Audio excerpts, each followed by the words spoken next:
Nahmaduhu wa nasta'inuhu wa nastaghfiruh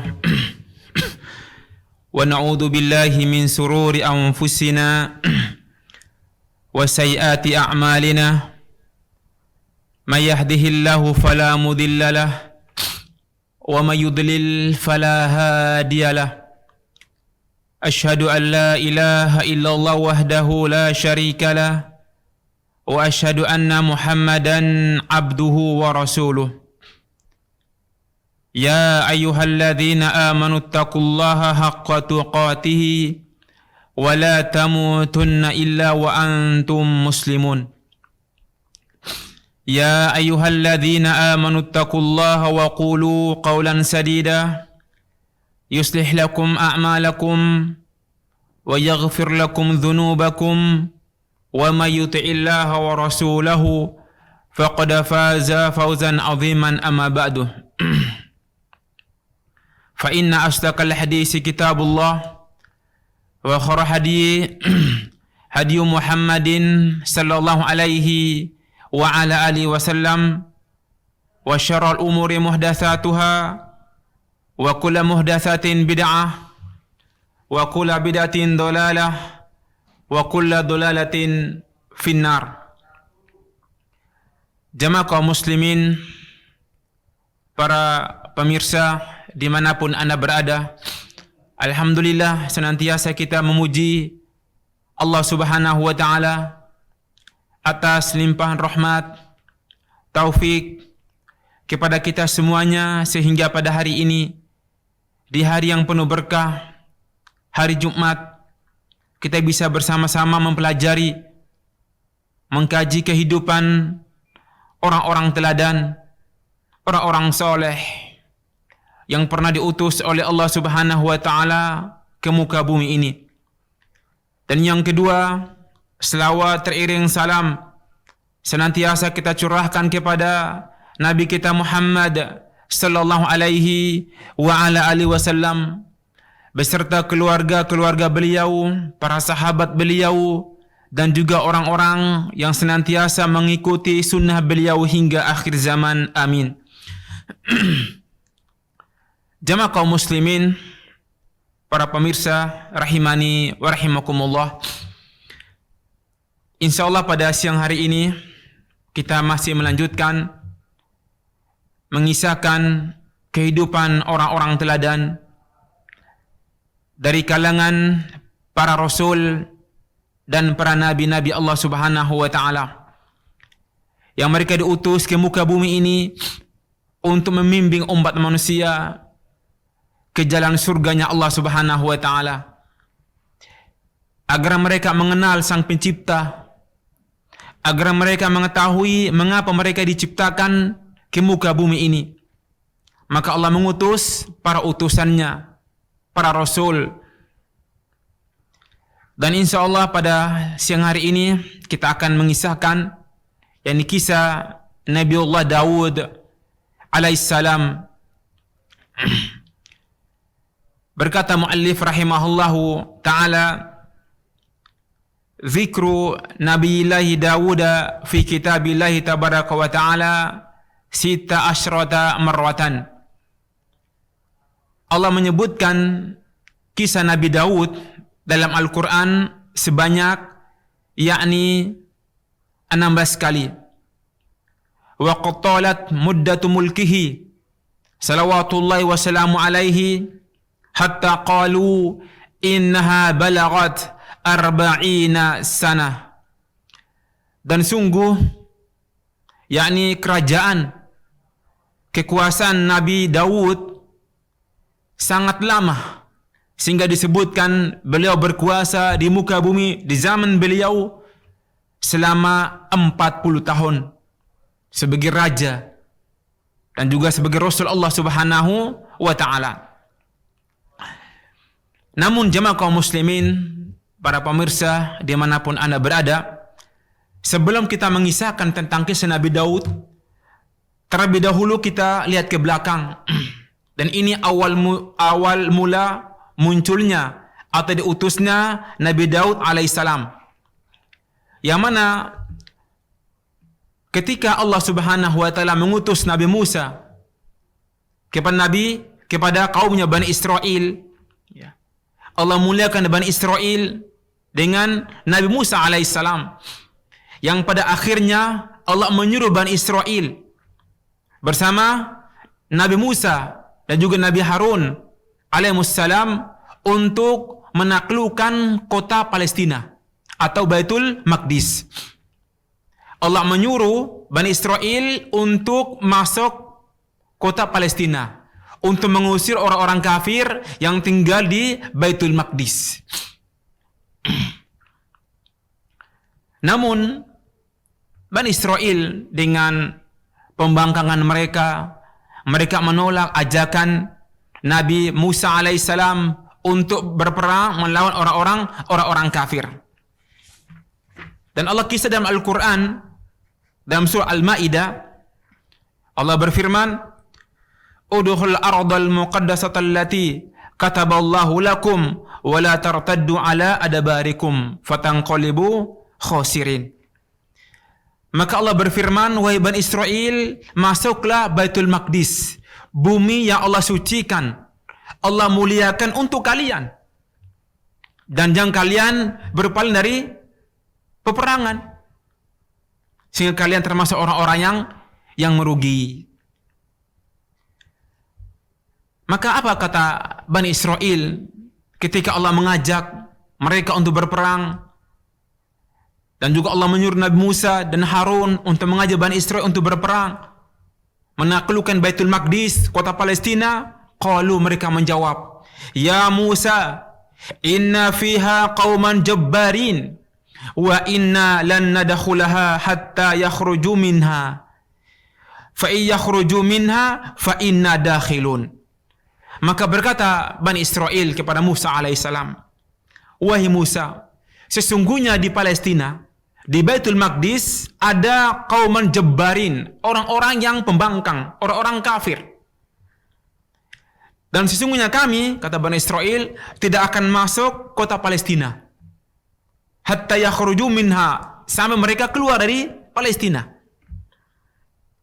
Fa yakhruju minha fa inna dakhilun."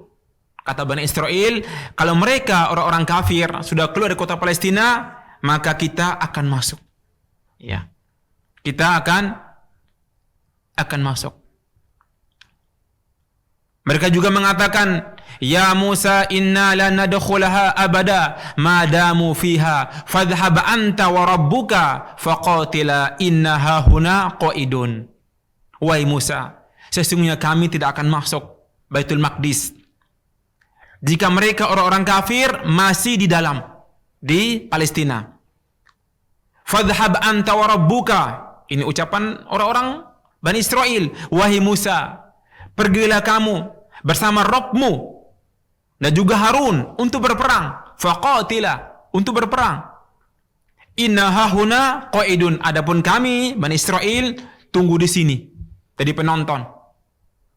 Nanti kalau sudah menang, mereka kalah, baru kami masuk ke dalam Baitul Maqdis.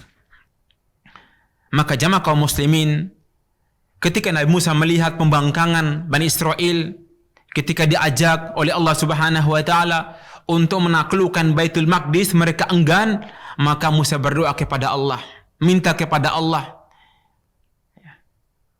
Apa kata Musa? "Fafruq bainana." Ya Allah, pisahkan kami, diriku dan juga saudaraku Harun dengan orang-orang kafir ini, Bani Israel yang pembangkang ini. Maka Musa pun pergi meninggalkan kaumnya Bani Israel. Ya, akhirnya Bani Israel bingung, tinggal di permukaan bumi, tidak ada negerinya, keliling-keliling di permukaan bumi ini. Akhirnya jamaah kaum muslimin, ketika lama dari zaman Nabi Musa alaihissalam, Bani Israel mereka dipimpin oleh seorang raja yang sangat kejam, yang sangat zalim, kejam dan juga zalim. Orang-orang Bani Israel ditawan, anak-anak mereka ditawan, disiksa, dizolimi. Intinya Bani Israel disiksa di permukaan bumi ini. Maka Bani Israel mereka mendatangi nabi mereka. Dan ini Nabi Samuel. Disebutkan ini Nabi Samuel. Ini jaraknya jauh dari Nabi Musa alaihi assalam.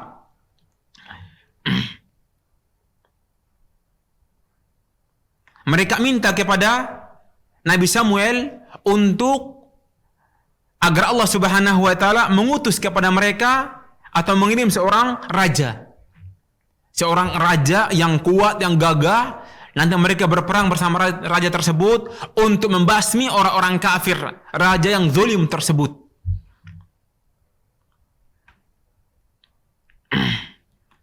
Allah mengisah dalam Al-Quran, ya, Allah berfirman dalam Al-Quran, Alam tara ilal mala'i min bani Israila min ba'di Musa idza qalu linabiyyin lahum ib'ats lana malikan nuqatil fi sabilillah. Wahai Muhammad, tidak engkau memperhatikan yakni orang-orang Bani Israel setelah Nabi Musa alaihissalam, mereka berkata kepada Nabi mereka, Nabi Samuel, agar mengutus kepada mereka malikan, seorang raja, nuqatil fi sabilillah, untuk berperang melawan orang-orang kafir bersama raja tersebut. Jadi intinya Bani Israel minta kepada Nabi mereka untuk mengutus seorang raja sebagai pemimpin mereka untuk berperang melawan raja yang zalim.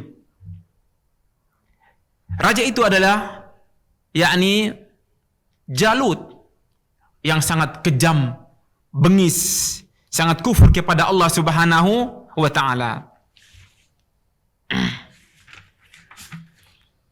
Maka akhirnya Nabi Samuel berdoa kepada Allah Subhanahu wa taala, mengutus kepada mereka seorang raja. Allah berfirman, "Innallaha qad ba'atha lakum Taluta malikan." Allah berfirman, wahai Bani Israel, sungguh aku mengutus kepada kalian, yakni Talut, malikan, sebagai raja. Ya. Talut seorang pemuda dari kalangan Bani Israel yang gagah, kuat, dan juga cerdas. Allah mengirim kepada mereka Talut, ya, seorang pemuda dari Bani Israel. Namun Bani Israel memang orang-orang yang ngeyel, suka membangkang, bahkan membunuh para nabi. Mereka protes ketika meminta, ya, diutus kepada mereka seorang raja. Ketika Allah kabulkan permintaan mereka, mereka protes. Mereka mengatakan, ya, anna yakunu lahu al-mulku alaina wa nahnu ahaqqu bil mulk minhu wa lam yu'ta sa'atan minal mal. Mereka mengatakan, bagaimana mungkin Talut sebagai raja, ya, untuk kami, padahal kami lebih berhak, lebih pantas sebagai raja. Walam yu'tam sa'atan minal mal. Adapun Talut orang yang fakir, miskin, tidak punya harta, bagaimana mungkin sebagai raja? Ini penolakan Bani Israel. Perhatikan jamaah kaum muslimin rahimani wa rahimakumullah. Di sini mereka menolak Talut sebagai raja mereka dua sebab. I'taradu al-amrayn li amrayn itsnain. Mereka menolak karena dua alasan. Yang pertama, anna mahaqqu bihadzal mulki. Ya. Bahwasannya mereka lebih pantas sebagai raja. Wa anna Taluta lam yu'ta sa'atan minal mal. Adapun Talut tidak punya harta, dia miskin. Bagaimana mungkin diangkat sebagai raja? Ya. Fa idza kana al-amru kadzalika, kaifa yakunu lahul mulku alaina? Kalau orang seperti ini, ya, bagaimana mungkin dia sebagai raja kami? Dan disebutkan juga jamaah kaum muslimin, mereka menentang yakni Talut sebagai raja karena dari sisi yang pertama harta Talut miskin, yang kedua dari sisi nasab, ya, maka Talut bukan keturunan raja atau keturunan nabi. Ya. Ini alasan mereka. Wala syakka anna inadahum wa raddahum li aqwali anbiya'i wa adami ta'atihim wa sab'i i'tiradihim anna Taluta lam yakun min nasil anbiya. bahwasanya penentangan mereka, penolakan mereka, penyebabnya karena mereka meyakini bahwasannya Talut bukan keturunan para nabi dan juga keturunan para raja. Kanu min nasli Lawi bin Yaqub. Ya. Walam yakun Talut kadzalika min naslil muluk. Begitu pula Talut bukan keturunan para raja. Para raja. Dan juga mereka mengatakan wa Talut alal masyhur annahu min nasli Binyamin. Mereka meyakini bahwa Talut dari keturunan Benyamin, akhi Yusuf asy-Syaqiqah, yang merupakan saudara kandung Nabi Yusuf alaihissalam. Masih ingat? Ya, kita kembali ke belakang dahulu. Ya. Ketika kita menjelaskan Nabi, yakni Ishak memiliki yakni dua putra. Ya. Dua putra, yaitu Nabi Ishak alaihi assalam. Yang pertama diantaranya yakni Yakub, ya Yakub. Yang satunya bernama yakni Rohil. Dan yang kedua bahwasanya Nabi Yakub memiliki empat istri, ya memiliki empat istri. Dari empat istri inilah ya, lahir 12 anak Nabi Yakub alaihissalam. Dan di antara empat istri Nabi Yakub alaihissalam, ya, di antaranya ya bernama Rohil. Maka Rohil ini lahir dua putra, yakni Yusuf dan juga Benyamin. Dan yang lainnya dari istri yang lain seperti Il dan kedua budaknya. Ya, kedua budaknya. Dan ini alasan Bani Israel mereka menolak ya Talut sebagai raja mereka. Mereka meyakini bahwasannya Talut bukan keturunan raja dan juga keturunan nabi. Dia orang biasa. Ini alasan Bani Israel.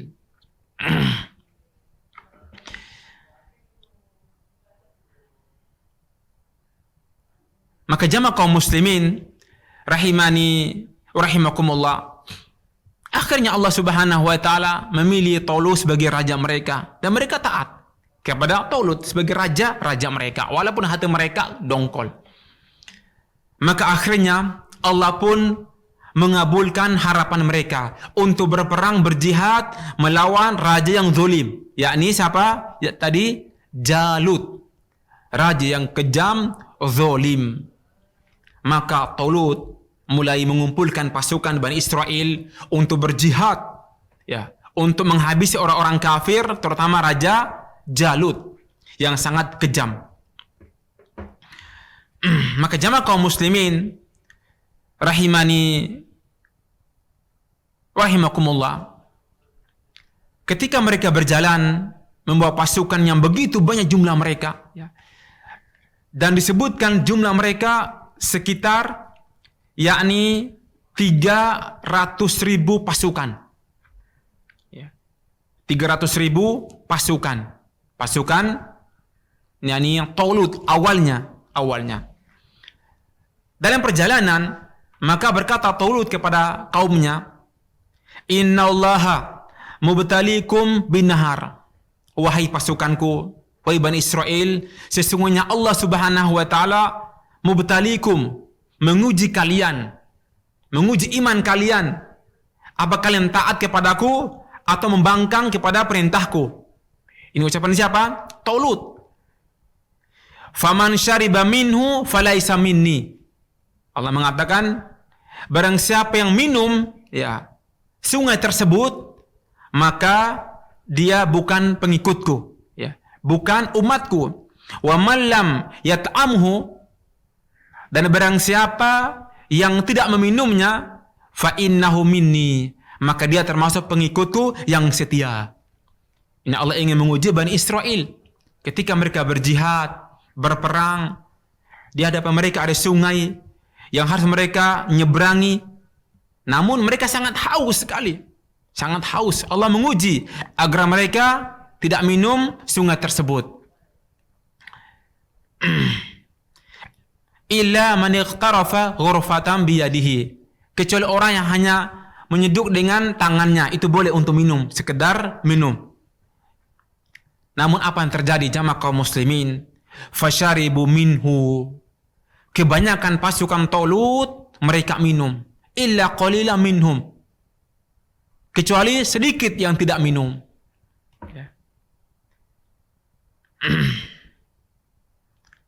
Ini merupakan jamaah kaum muslimin rahimani wa rahimakumullah, bagaimana pembangkangan Bani Israel kepada perintah Allah Subhanahu wa taala dan juga perintah Rasulnya Nabi Daud ani Talut alaihissalam. Dan disebutkan wa naqasal adadu hatta saru 313, sehingga tertinggal pasukan Talut tinggal 313 orang. Artikan 3.000 lebih, tinggal 313 orang. Min samanina alfan, bahkan dari yang awalnya 8.000 orang. 8.000 orang. Walidzalika qala Al-Bara bin Azim radhiyallahu anhu, sehingga dikatakan oleh seorang sahabat Al-Bara bin Azim radhiyallahu anhu, haddatsani ashabu Muhammadin sallallahu alaihi wasallam min man syahida Badran, yakni para sahabat Nabi mengisahkan kepadaku tentang orang-orang yang hadir di perang Badar di zamannya Rasulullah Nabi kita Muhammad sallallahu alaihi wa ala alihi wasallam, yang mana perang Badar merupakan perang yang pertama kali yang Nabi lakukan melawan orang-orang kafir Quraisy. Ini perang pertama kali yang kata para ulama merupakan perang pembeda antaranya hak dengan yang batil. Ini perang Badar. Jumlah para sahabat waktu itu sekitar 300 lebih. Bahkan Imam Al-Bukhari menyebutkan kunna, dari sahabat yani Bara bin Azim, kunna naqul ma'asyara ashabi Rasulillah inna adada ashabi Badrin hum adadu ashabi Talut. Kami para sahabat mengatakan bahwasannya jumlah pasukan Badar sejumlah pasukan Talut alaihissalam, sama jumlahnya. Ini menunjukkan sedikitnya jumlah pasukan Talut. Talut seorang raja Allah kirim kepada Bani Israel. Lalu di mana kisah Nabi Daud alaihissalam awalnya? Kita kembali pembahasan kita bahwasannya Daud alaihissalam termasuk di antara pasukan Talut di kalangan Bani Israel. Jadi Nabi Daud alaihissalam termasuk pasukan yang sangat taat dari pasukan Talut ketika melawan Jalut yang sangat sombong tersebut. Maka mu'allif rahimahullah mengatakan bidayatu Daud alaihissalam ma'a Bani Israel, yakni awal kisah Nabi Daud bersama Bani Israel. Allah berfirman, fahazamuhum biidznillah wa qatala Dawudu Jalut. Maka orang-orang kafir Jalut mereka dihancurkan oleh Allah Subhanahu wa taala lewat tangan pasukan Talut biidznillah, dengan izin Allah Subhanahu wa taala. Wa qatala Dawudu Jalut, maka Nabi Daudlah yang membunuh Jalut, raja yang zalim tadi.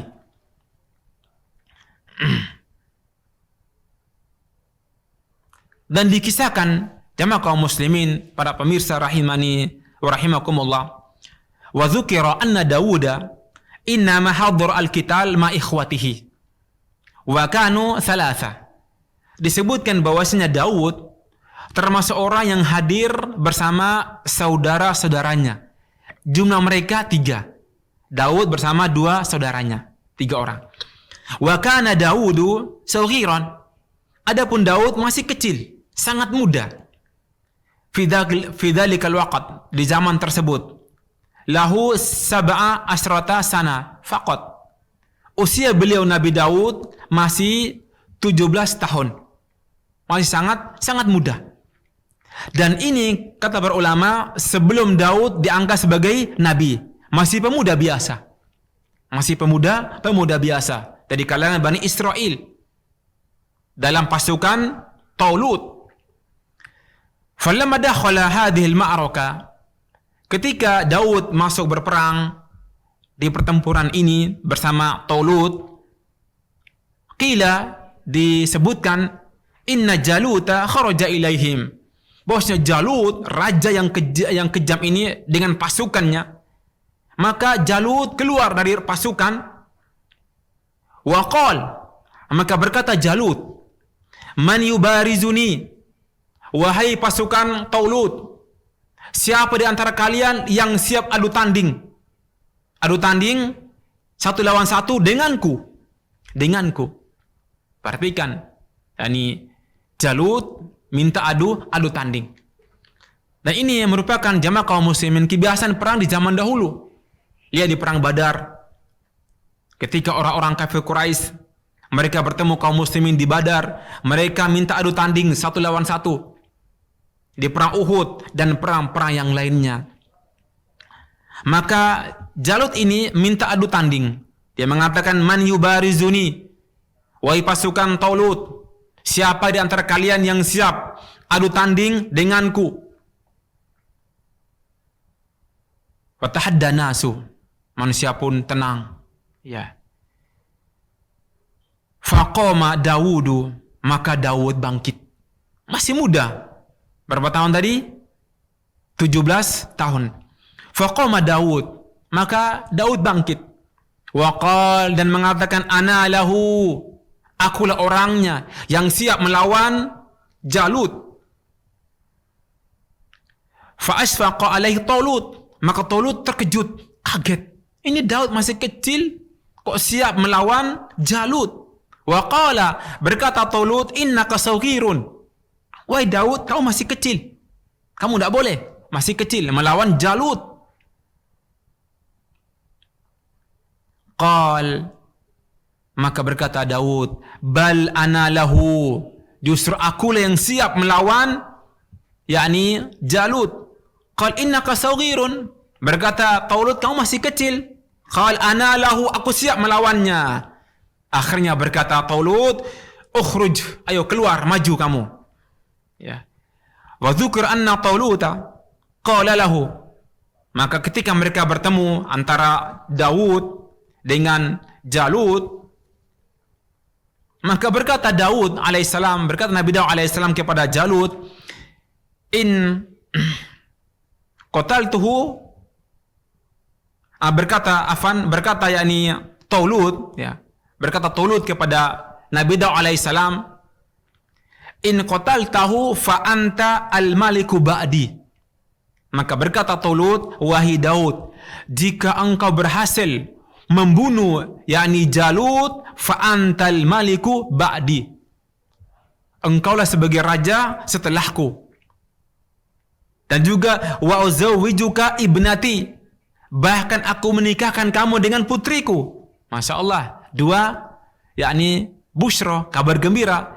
Yang pertama, jika dia menang, dia dianggap sebagai raja. Yang kedua, akan dinikahkan dengan putrinya siapa? Talut.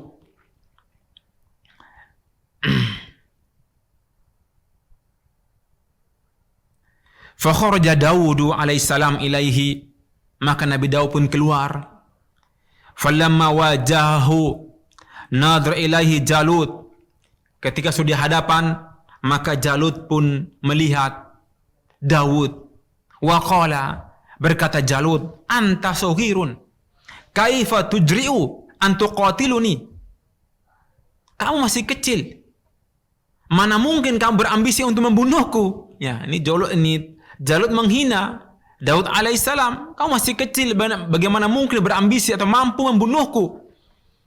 Qal, berkata Daud, ana alladhi sataktuluka, dan saya sungguh akan membunuhmu, wahai Jalut. Faghudibal Jalut min hadal kalam. Maka Jalut pun murka, jengkel dengan ucapan Daud alaihissalam. Fa'arada yadriba Dawuda, maka Jalut berambisi untuk membunuh Daud. Famtana'a an dorbatihi. Daud pun menangkis serangan Jalut. Thumma romahu bil miqla al mashhur, faromahu wa asabahu wa kharra sari'an qatilan. Thumma kabbara al muslimun fawaqatil hazimatu fi jaisil Jalut. Akhirnya Daud pun berhasil membunuh Jalut dengan ketapelnya, dengan ketapel. Maka Jalut pun jatuh, tumbang, meninggal, mampus, meninggal. Summa kabbara al-muslimun. Ketika kaum muslimin, pasukan Talut menyaksikan Jalut meninggal dunia tewas, mereka bertakbir, Allahu Akbar. Semua bertakbir. Kemenangan. Sehingga membuat hati pasukan Jalut hancur. Akhirnya mereka kabur semuanya. Karena pemimpin sudah mati. Raja mereka, Jalut, sudah meninggal dunia. Maka akhirnya pun Nabi Daud alaihissalam terkenal di kalangan Bani Israel. Allah mengangkat Daud sebagai Rasul dan juga sebagai Raja. Allah berfirman Al-Quran dalam surah Al-Baqarah. Allah berfirman, wa qatala Dawudu Jaluta wa atahu Allahul mulka wal hikmata wa 'allamahu mimma yasha. Ketika Daud membunuh Jalut dan Allah pun memberikan kepadanya al-mulka, kerajaan, wal hikmah, ini kenabian, wa 'allamahu mimma yasha. Dan Allah ajarkan, berikan ilmu kepada orang-orang yang Allah kehendaki. Maka jamaah kaum muslimin rahimani wa rahimakumullah.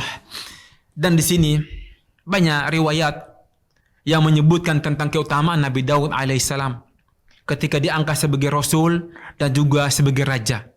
Sebagai raja. Manna Allah azza wa jalla ala Dawuda bi asya'in katsiratin minha. Sesungguhnya Allah Subhanahu wa taala memuliakan, memberikan nikmat kepada Daud begitu banyak. Di antaranya yang pertama, Allah berfirman kepada Nabi Muhammad sallallahu alaihi wa ala alihi wasallam, "Isbir ala ma yaqul wadhkur abadana Daud." Wahai Muhammad, bersabarlah atas ucapan orang-orang kafir ketika mereka menghinamu. Wadhkur abadana, dan ingat hamba kami Daud. Kenapa?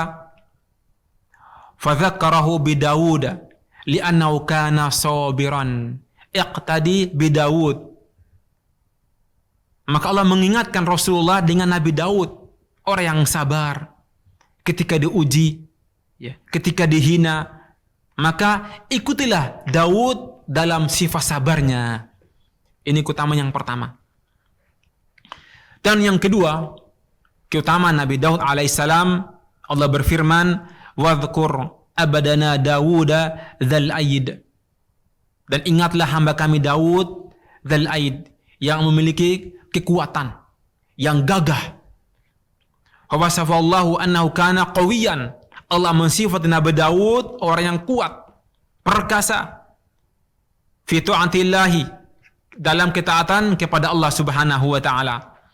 Kana yasumu yauman wa yuftiru yauman. Adapun Nabi Daud, beliau berpuasa sehari dan berbuka sehari, selang-seling. Hari ini puasa, besok berbuka, besok puasa, lusanya terus seperti itu. Hatta qala Nabi sallallahu alaihi wa ala alihi wasallam, sehingga Rasulullah bersabda, "Ahabbu siyami ilallahi siyamu Daud." Puasa yang paling Allah cintai adalah puasa Nabi Daud. Kana yasumu yauman wa yuftiru yauman. Adapun beliau Nabi Daud puasa sehari dan berbuka sehari, selang-seling.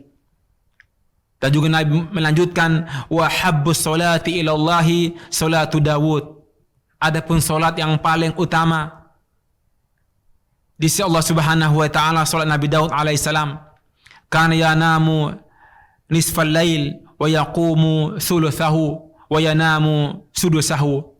Adapun Nabi Daud, beliau tidur di pertengahan malam sampai pertengahan malam dan bangun di pertengahan malam dan juga tidur seperenam malam. Ini jamaah kaum muslimin menunjukkan keutamaan Nabi Daud.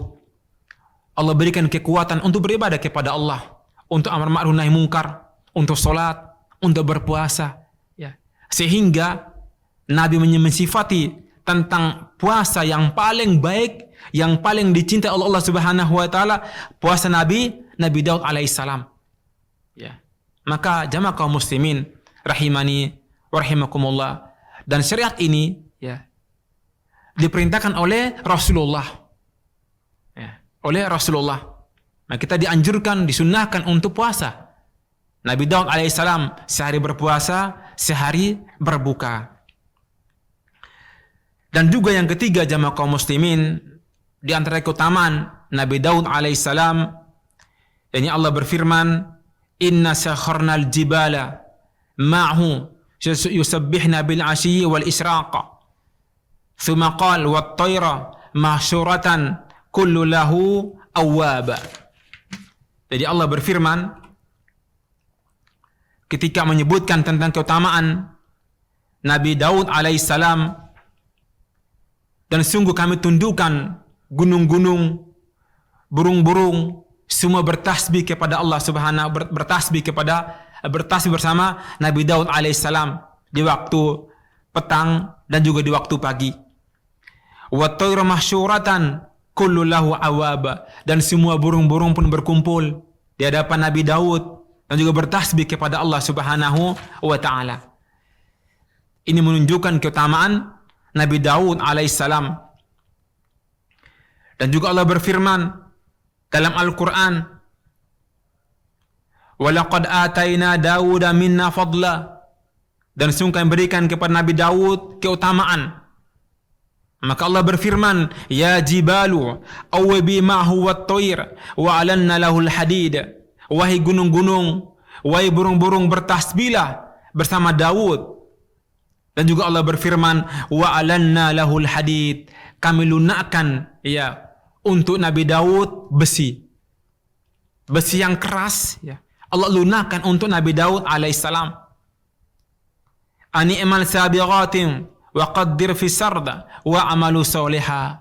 Allah juga berfirman, wahai Nabi Daud, buatlah sabighat, yakni baju besi, dan ukurlah anyamannya dan beramal solehlah. Maka jamaah kaum muslimin, ini menunjukkan keutamaan Nabi Daud alaihissalam. Allah berikan kekuatan, ya, sehingga besi pun lunak. Bahkan mereka bisa menganyam besi untuk dijadikan baju untuk perang, untuk perang. Dan juga di antara keutamaan, atahullahu az-zabur. Allah Subhanahu wa taala muliakan Nabi Daud dengan diberikan kitab suci, yakni Zabur. Kitab suci Zabur. Allah berfirman, "Wa ataina Dawuda zabura." Dalam surah An-Nisa Allah berfirman, kami berikan kepada Daud yakni kitab Zabur. Maka jamaah kaum muslimin rahimani wa rahimakumullah, ini di antara kisah Nabi Daud alaihissalam, dan masih ada kisah yang lain tentang kisah Nabi Daud, dan insyaallah akan kita lanjutkan di pekan depan biiznillahi azza wa jalla, tentang ujian dan juga fitnah, dan juga bagaimana Allah muliakan Nabi Daud dengan fasl khitab, diberikan kebijaksanaan dalam memutuskan perkara, dan juga Allah memberikan kepada beliau keutamaan-keutamaan yang begitu banyak, dan insyaallah akan kita kisahkan pekan depan biiznillahi azza wa jalla. Semoga yang sedikit ini jamaah kaum muslimin dimanapun anda berada bisa menambah keyakinan kita bahwasannya semua nabi dan juga rasul yang Allah utus ke permukaan bumi ini agar kita jadikan panutan, contoh, terutama dalam sifat sabar mereka, ya, ketika menghadapi ujian, rintangan, ataupun musibah dalam kehidupan dunia ini. Dan juga yang terakhir, jamaah kaum musliman, penting bagi kita bahwasannya wajib bagi setiap muslim, jika ada perintah Allah Subhanahu wa taala dan juga Rasulnya, maka wajib kita taati. Jangan seperti Bani Israel, ya, ketika Allah menyuruh mereka untuk taat kepada raja mereka, mereka mendurhakai. Adapun sahabat Rasulullah, sahabat Nabi kita Muhammad sallallahu alaihi wasallam menjadi sebaik-baik sahabat dari kalangan para rasul dan juga para nabi-nabi Allah Subhanahu wa taala. Maka lihatlah jamaah kaum muslimin, Bani Israel dengan Nabi Musa alaihissalam, ketika mereka disuruh untuk berperang melawan orang-orang kafir untuk menaklukkan Baitul Maqdis, mereka enggan. Ya. Lihatlah orang-orang Nasara atau pengikut Nabi Isa alaihissalam, ya, mereka mengejar Nabi Isa alaihissalam. Mereka mengatakan, ya Isa bin Maryam, hal yastati'u rabbuka ayunazzila alaina ma'idatan minas sama. Wahai Isa putra Maryam, apakah Rabbmu, ini ucapan penghinaan, ya, kepada Nabi Isa, bahkan kepada Allah Subhanahu wa taala. Mereka mengatakan, ya Isa bin Maryam, hal yastati'u rabbuka, wa Isa putra Maryam, apakah Rabbmu mampu, apakah Tuhanmu Allah mampu ayunazzila alaina ma'idatan minas sama, untuk menurunkan kepada kami hidangan makan dari langit, langsung turun di hadapan kami. Maka apa kata Nabi Isa alaihissalam? Qala ittaqullaha in kuntum mu'minin. Wahai para sahabatku, bertakwalah kepada Allah Subhanahu wa taala jika kalian beriman. Adapun sahabat Rasulullah Nabi kita Muhammad sallallahu alaihi wasallam, ketika perang Badar, Nabi bermusyawarah dengan para sahabatnya untuk berjihad melawan orang-orang kafir Quraisy. Apa kata para sahabat Rasulullah? Ya Rasulullah, lau khutta hadal bahra lahudnahu ma'aka, lau khutta barakal ghamam lahudnahu ma'aka. Wahai Rasulullah, demi Allah, kalau seandainya engkau menyeberangi lautan ini, menyeberang laut untuk berjihad, kami akan mengikutimu, kami selalu bersamamu. La khutta barakal ghamam, jika engkau pergi ke tempat yang jauh untuk berjihad dengan susah payah, la khudnahu ma'ak, kami akan setia mendampingimu wahai Rasulullah. Wallahi demi Allah, la naqulu kama qala ashabu Musa li Musa. Demi Allah, kata para sahabat Rasulullah, kami tidak akan mengatakan kepadamu seperti ucapan para sahabat Musa kepada Musa. Mereka mengatakan, idhab anta wa rabbuka faqatila innaha huna qaidun. Ya, ketika berkata Bani Israel, wahai Musa, pergilah engkau bersama Harun, bersama Tuhanmu berjihad, kami di sini duduk-duduk nunggu. Walakin, kata para sahabat, walakin naqulu idhab anta wa rabbuka faqatila fa innana ma'akuma muqatilun. Namun kami katakan, wahai Rasulullah, wahai Muhammad Rasulullah, pergilah kamu bersama Tuhanmu berjihad dan kami bersama kalian untuk berjihad. Fa subhanallah. Ini jiwa orang-orang yang beriman. Ketika ada perintah Allah Subhanahu wa taala, perintah Rasulullah, walau perintah tersebut bertentangan dengan keyakinan kita atau dengan akal kita, jika itu wahyu Allah Subhanahu wa taala, sami'na wa ata'na, kita dengar dan kita taat. Kenapa jamaah kaum muslimin? Di antara bukti kecintaan kita kepada para sahabat dan juga kepada Rasulullah sallallahu alaihi wasallam, mentaati perintah Rasulullah dan juga perintah Allah Subhanahu wa taala. Ingat hadis Rasulullah, yusyarun nasu yaumal qiyamati ma'a man ahabba. Sesungguhnya pada hari kiamat kelak, seseorang akan dikumpulkan bersama orang-orang yang dia cintai. Jika kita cinta Allah, cinta Rasulullah, cinta para sahabat, dan cinta orang-orang saleh, yakinlah janji Allah Subhanahu wa taala, kita akan dikumpulkan bersama mereka. Fa subhanakallahumma wa bihamdik asyhadu an la ilaha illa anta astaghfiruka wa atubu ilaih. Wassalamu alaikum warahmatullahi wabarakatuh.